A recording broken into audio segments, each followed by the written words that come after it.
नव्या 27 साल की self dependent लड़की है। ऑफिस में उसके अनुशासन और संयमित व्यवहार की जितनी चर्चा है, घर पर वो उतनी ही नटखट और अल्लड़ से रहती है। कल शनिवार की शाम उसके माता पिता ने सरल नाम के एक लड़के से उसकी मीटिंग फिक्स की थी। जब से वो सरल से मिलकर आई है, कोई सीधा जवाब नहीं दे रही। सरल के पेरेंट्स को फ़ोन किया तो उसने कहा, पहले नव्या का जवाब जानना चाहता है। अब बताओ, बिना बात किए कैसे मन की बात जानी जाए। मम्मी पूजा गुस्सा होने का नाटक करती मुंह फुलाकर सोफे पर बैठ गई। मम्मू, ओ मेरी प्यारी मम्मू, गुस्सा होने पर नव्या उन्हें ऐसे ही मनाती है। जा यहाँ से, मुझे नहीं करनी तेरे से बात। पूजा ने मुंह दूसरी तरफ घुमा लिया। नव्या ज़बरदस्ती उनकी गोद में सिर रखकर लेट गई। अच्छा मेरी प्यारी मम्मू, मैं बताती हूँ कल क्या हुआ। पर अब ये परवर क्या है? पूजा की खुशी एक सेकंड में गायब हो गई। पहले आप प्रॉमिस करो कि ना तो आप मुझे पीटोगी ना डांटोगी, और ना ही अपने बीच की बात पापा को बताओगी। अब नव्या थोड़ा गंभीर हो गई। ओके बाबा, अब तो बोल, क्या हुआ कल सरल के साथ मीटिंग में? पूजा ने उसकी तरह गला छूकर प्रॉमिस कर दिया। मम्मू, वो मुझे अंदर आता हुआ बहुत अच्छा लगा। मतलब देखने में स्मार्ट, टॉल, हैंडसम, ड्रेसिंग और भी जितने कॉम्प्लीमेंट चाहो लगा लो। बात करके भी बहुत कंफर्टेबल लगा। उसके साथ कोई हिचक या रॉन्ग फीलिंग नहीं आई। पर नव्या रुककर पूजा को कनखियों से देखने लगी। फिर ये पर अब क्या हुआ? पूजा को खींच अपने आने लगी। मम्मू, यू प्रॉमिस्ड, आप गुस्सा नहीं करोगी, नव्या ने कहा तो पूजा फिर शांत हो गई। मम्मू, मुझे उसके साथ कोई इश्यू नहीं है, पर मुझे लगता है कि दिक्कत कुछ मुझ में ही है। देखो, मुझे किसी दिन कोई बंदा अच्छा लगता है और अगले दिन वही सबसे ख़राब लगने लग जाता है। एक की चाल अच्छी लगती है और दूसरे की स्माइल अच्छी लगती है। आप समझ रही हो ना मम्मू, मेरे दिमाग में वो गाना चल रहा है, किस किस को प्यार करूं, कैसे प्यार करूं। ये भी है, वो भी है। हाय, नव्या ने शम्मी कपूर जी की तरह मटकते हुए बोला। पूजा की हंसी छूट गई। पागल लड़की। अरे मेरा सवाल तो अभी बाकी है मम्मू। क्या होगा अगर शादी के बाद मैं बोर फील करने लगी, या मुझे लगा कि मैंने जल्दबाजी में फ़ैसला कर लिया और मुझे बाद में कोई सरल से बेहतर और ड्रेसिंग बंदा पसंद आ गया। इसलिए मुझे आपका एक्सपीरियंस जानना है, नव्या ने हंसते हुए बोला। पूछ। पूजा भी सतर्क होकर बैठ गई। नव्या के सवाल बड़े आड़े टेढ़े होते हैं। मुझे ये जानना है कि आपकी शादी को इतने साल हो गए, पापा के अलावा कभी किसी और को देखकर ये अफ़सोस आता है क्या मन में कि काश ये बंदा मुझे पहले मिल जाता? जैसे किसी और का शानदार बंगला देखकर मन में आता हो कि काश ये मेरा ससुराल होता। मतलब जब आपकी और पापा की शादी हुई, तो आपके मन में क्या चलता था? क्या आपको पापा से पहली नज़र वाला प्यार हो गया था? अब नव्या गंभीर थी। देख नव्या, कुंवारा मन तो किसी दर्पण की तरह होता है, जो दिखता है उसी के ख्वाब बुन लेता है। तू कुछ अनोखी नहीं है। मेरा भी शादी से पहले यही हाल था। गर्ल्स स्कूल से निकलकर जब को एजुकेशन डिग्री कॉलेज में पहुंची थी, तो लड़कों से बात करना तो दूर, उनकी तरफ आंख उठाकर देख भी नहीं पाती थी। कभी कोई सामने से मुस्कुरा देता तो रात में उसी के ख्वाब सजा लेती थी। फिर जब घर में शादी की बात चलने लगी, मुझे 2 परिवार रिजेक्ट करके गए। हर बार वही ब्रेकअप वाली फीलिंग। पूजा तो अतीत के गलियारों में डूब सी गई। किस गधे ने मेरी प्यारी सी मम्मू को रिजेक्ट किया? नव्या भड़क गई। अरे बच्चे, रिजेक्ट करने का कोई एक कारण नहीं होता। एक परिवार को दहेज ज़्यादा चाहिए था और दूसरे परिवार को मेरी लंबाई और रंग से परेशानी थी। फिर आए तेरे पापा। मैंने तो इन्हें आंख उठाकर देखा तक नहीं, क्योंकि चेहरा देख लेती तो मना हो जाने पर दिल टूटता था मेरा। पर तेरे दादा दादी बहुत भले थे, उन्होंने देखते ही गोद डालने का ऐलान कर दिया। आंख चुराकर देखा तेरे पापा को। बाप रे, इतनी घनी घनी मूछें, चंबल के डाकू जैसी। पूजा के साथ नव्या भी ठहाके लगाकर हंसने लगी। पर बेटा, ये जो शादी का गठबंधन होता है ना, इसमें सिर्फ 2 संस्कृति, 2 परिवार, 2 तन ही नहीं बनते। इस गठबंधन में ना हमारे दिल, हमारे मन, हमारी सारी इमोशंस भी बन जाती हैं एक दूसरे से। तो अब ये मन भागता नहीं है। किसी सुंदर घर को देखकर मन करता है कि मेरा भी ऐसा घर हो, पर साथ में तेरे पापा ही हों। कोई भी मंजर, कोई भी खुशी तेरे पापा के साथ ही भाती है अब। गठबंधन की उस गांठ में ही बंध जाता है एक लड़की का अल्हड़पन, उसके सपने और लड़कों की ख्वाहिशें। बेटा, विवाह की बेदी में बड़ी ताकत होती है। ये हमारे मन के दर्पण को एक परफेक्ट फैमिली पिक्चर बना ही देता है। पूजा की बात सुनकर नव्या के गाल भी गुलाबी हो गए। तो मेरी गुड़िया रानी तैयार है अपने मन के दर्पण को फैमिली पिक्चर में बदलने के लिए? पूजा ने सवालिया अंदाज में नव्या को छेड़ा। तो उसके गुलाबी पड़े गाल और लजाती मुस्कान हर सवाल का जवाब खुद दे रही थी। मम्मू, पापा को वो चंबल के डाकू वाली बात पता है? एकाएक नव्या की आंखों में शरारत डोल गई। नव्या, हमारे बीच डील हुई थी, पूजा ने झेंपते हुए कहा तो नव्या फुदकती हुई बोली, वो तो आपने प्रॉमिस किया है, मेरी तरफ से कोई डील नहीं है मम्मी। पूजा उसके पीछे उसे पकड़ने के लिए भागी और नव्या सोफे दर सोफे फुदकने लगी। फ्रेंड्स, ये माँ बेटी की प्यारी सी कहानी आपको कैसी लगी? फ्रेंड्स, हमारा ख्याल है कि शादी से पहले हर लड़की का ऐसा ही हाल होता है। आपका इस बारे में क्या विचार है, हमें कमेंट सेक्शन में ज़रूर बताइएगा। हमारी कहानी पसंद आई हो तो उसे लाइक शेयर ज़रूर करें, चैनल को सब।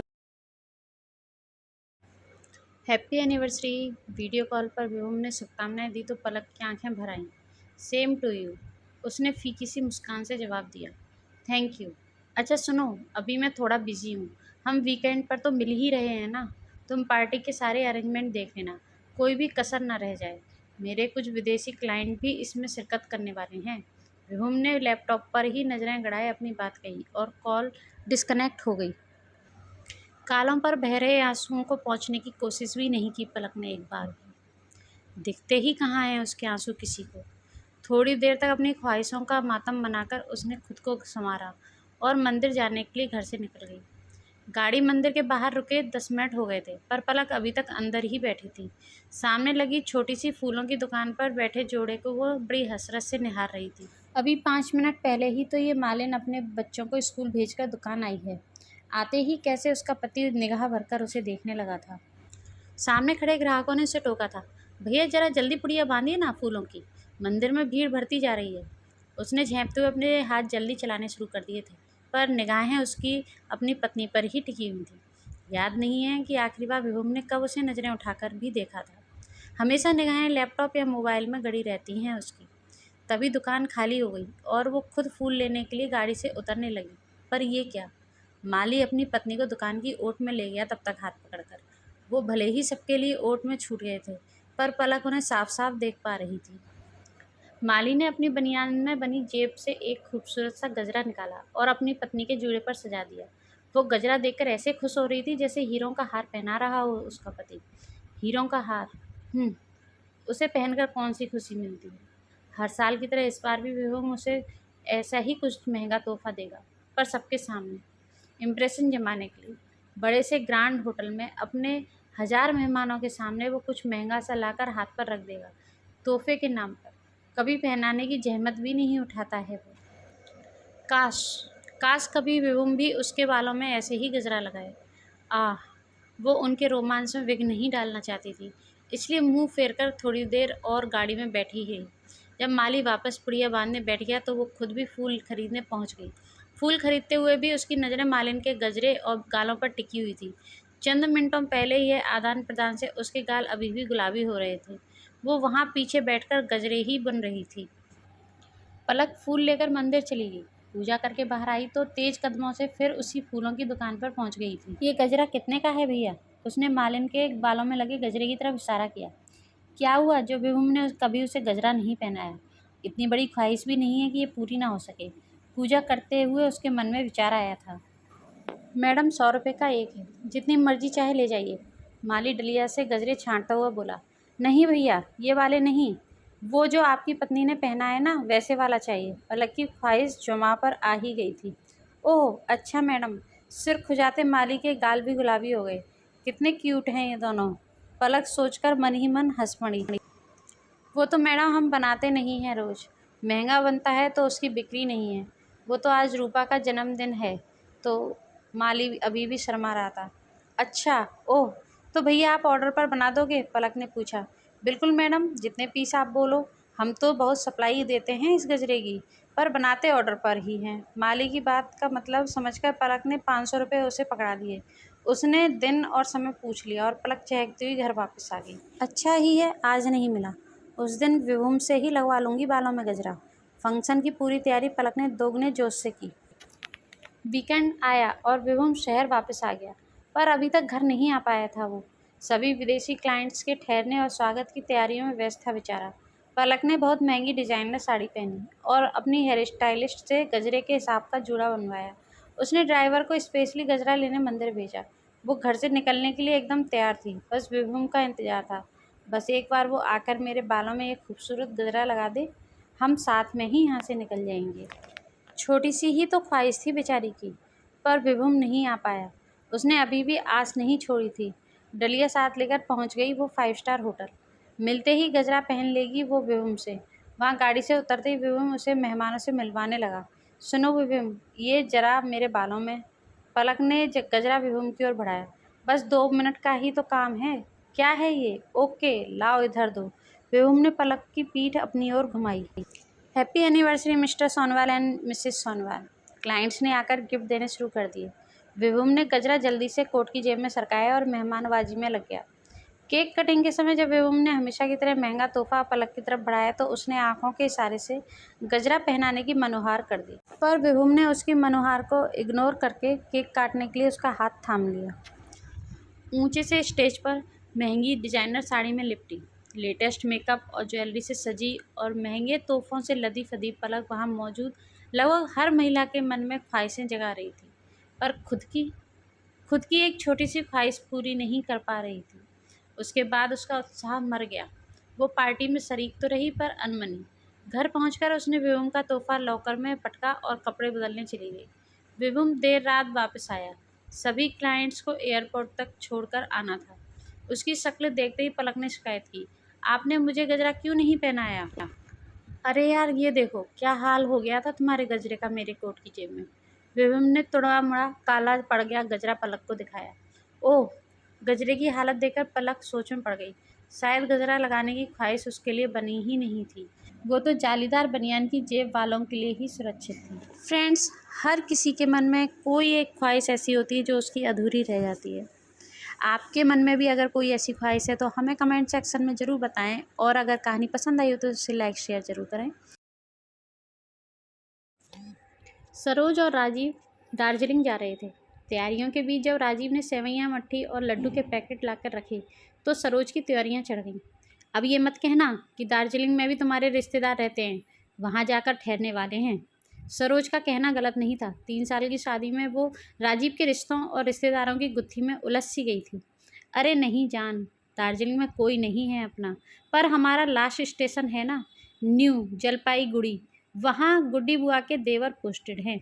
यथासंभव मधुरता और भोलेपन से राजीव ने उत्तर दिया। सरोज दिमाग पर जोर डालते हुए, ये गुड्डी बुआ कौन सी हैं? वो भी क्या करे? राजीव के रिश्तों की डोर पता नहीं कितनी लंबी है। वो सुलझाने की बजाय हर बार खुद को इसमें उलझा हुआ ही पाती है। राजीव सहजता से, अरे वो ललितपुर वाले अम्मा बाबा हैं ना, कांता अम्मा, जो कुछ दिन रहकर भी गई थी अपने साथ, उनकी ही बेटी हैं गुड्डी बुआ। वाट? सरोज का सिर चकरा गया। Like seriously Rajiv? कांता अम्मा जी पापा जी की मौसी हैं, और हम अपनी वैकेशन पर तुम्हारे पापा की मौसी की बेटी के देवर से मिलने जा रहे हैं। तुम हर बार यही करते हो ना। मैं अब जब भी कहीं घूमने का या कोई फंक्शन अटेंड करने का ख्याली पुलाव पकाती हूँ, तुम उसमें अपने इस बड़े से कुनबे के रिश्तों की खिचड़ी लेकर घुस जाते हो। सरोज का मूड ऑफ देखकर राजीव उसे मनाने लगा। कम ऑन सरोज, मैं मानता हूँ कि तुम्हारे रिश्ते शाही पुलाव से हैं, ज़्यादा एक दूसरे से मतलब नहीं रखते हैं, खिले खिले रहते हैं पुलाव की तरह, और मेरे रिश्ते देसी खिचड़ी से हैं, आपस में घुटे हुए। पर तुम्हें तो दोनों का स्वाद पसंद है ना, और फिर जब पेट खराब हो ना तो खिचड़ी ही काम आती है मैडम, पुलाव नहीं। ओके राजीव, तुम वैसे भी मानने वाले नहीं, पर अब बाकी पैकिंग मैं बाद में करूँगी, वैसे भी अभी जाने में 3-4 दिन तो हैं ही। सरोज हथियार डालते हुए बोली। रात के 2 बजे जब सरोज का फ़ोन बजा तो किसी अनहोनी की आशंका से दोनों का दिल धड़कने लगा। आशंका सही निकली। सरोज के पापा की कार का एक्सीडेंट हो गया था। मम्मी पापा, भैया भाभी और दोनों बच्चे सब वैष्णो देवी से दर्शन करके लौट रहे थे। बटौत नाम के एक छोटे से कस्बे के पास किसी पहाड़ी पर उनकी कार को ट्रक ने टक्कर मार दी थी। माता रानी के आशीर्वाद से जान सुरक्षित थी, बस हल्की फुल्की चोटों के साथ गाड़ी बिल्कुल टूट फूट गई थी। बच्चे सहमे हुए थे और सभी बड़े लोग भी डरे हुए थे। राजीव भागकर मम्मी पापा को जगा लाया। पापा खबर सुनते ही अपना फ़ोन खंगालने लगे। अरे वो बैंक वाले नौटियाल साहब हैं ना, जो कुछ साल अपने शहर में भी पोस्टेड थे, उनके बहनोई साहब का पुश्तैनी घर है बटौत में। किशन जी ने कहते हुए नौटियाल जी का नंबर ढूंढ निकाला। आधे घंटे में ही सरोज के घर वालों तक मदद पहुंच चुकी थी। बच्चों के लिए दूध और बड़ों के लिए चाय बिस्किट लेकर नौटियाल जी के रिश्तेदार उनकी मदद को हाजिर थे।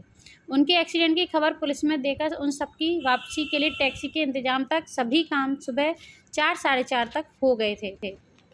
वो लोग तो खाने का भी इंतजाम करना चाहते थे, पर सरोज के पापा ने इच्छा नहीं है कहकर वहाँ से निकलने की इजाज़त मांगी। इस पूरे टाइम में नौटियाल जी, उनके बहनोई फ़ोन पर, और यहाँ पापा जी और मम्मी जी सब सरोज के साथ किसी मजबूत स्तंभ से खड़े थे। उनके वहाँ से सही सलामत चल देने के बाद ही सब सोने जाने लगे। अचानक सरोज को हर तरफ से खिचड़ी की सौंधी सौंधी खुशबू आने लगी। उसके ससुराल की खिचड़ी में उसके विश्वास और प्रेम का तड़का जो लग गया था। फ्रेंड्स, सुख में चाहे हमें हर रिश्ता बोझ लगता हो, लेकिन जब हमारे पर कोई परेशानी आती है ना, तब हमें रिश्तों की समझ होती है कि वाकई में एक एक रिश्ता हमारे लिए कितना कीमती है। तो चाहे सुख हो चाहे दुख हो, हमें हमेशा हर किसी के साथ अपने कांटेक्ट, अपने रिश्ते बहुत ही प्यार के साथ बना के रखने चाहिए। मेरा यही मानना है, और आपका क्या मानना है ये हमें कमेंट बॉक्स में ज़रूर बताइएगा। अगर कहानी पसंद आई हो तो उसे लाइक शेयर ज़रूर करिएगा।